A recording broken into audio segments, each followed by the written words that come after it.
We're learning about a fierce battle for a key town in southern Ukraine. It unfolded earlier this month in Voznesensk over the course of 2 days. Ukrainian defenders destroyed a much better equipped Russian force. And Chris Livesay went to the town and is now in Odessa. Chris, what happened in this battle? Good morning. Yeah, these volunteers are filling sandbags, bracing for a possible invasion because Russian warships have been spotted just over the horizon. Now, meanwhile, as this war grinds on, the Pentagon says more than 7,000 Russian troops have been killed since the start of the invasion, and a warning that some of these images may be disturbing. In Vladimir Putin's disinformation war, his own soldiers are victims. The Ukrainian army keeps 12 of their bodies in a refrigerated rail car in Voznesensk. The town is offering to return the bodies to their mothers. They were too young to have wives.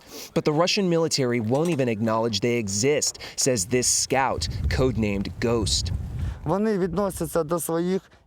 Russia is treating their own soldiers like meat, leaving them to rot, he says. Ukrainian troops here came up against a Russian invasion force that was armed to the teeth with heavy artillery and helicopters. In a heroic act of self-sacrifice, they blew up the main bridge to keep Russian tanks from crossing. If the Russians got past this bridge, there's a nuclear power facility, and then on to Odessa. They thought they'd meet little resistance, but they were wrong. So the Russians were right over there in this town, on the other side of the bridge. We meet the mayor, who walks us through the rubble and between the anti-tank mines.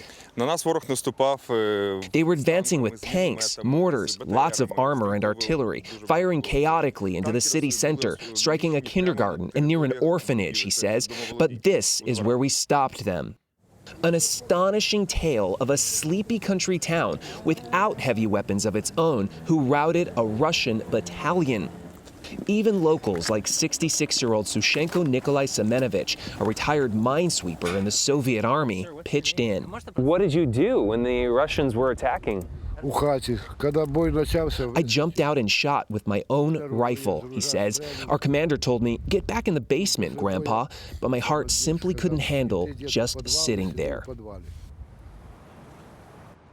Now, that same tenacity has helped keep Russian forces from making their way here to Odessa by land, but not by sea. That's why these volunteers are filling up sandbags, bracing for a fight, because those Russian warships have already lobbed missiles at some nearby towns. Gayle? I'm in awe. Chris Livesay, they are still working very hard, and you're right. Those images were very disturbing. Thank you very much.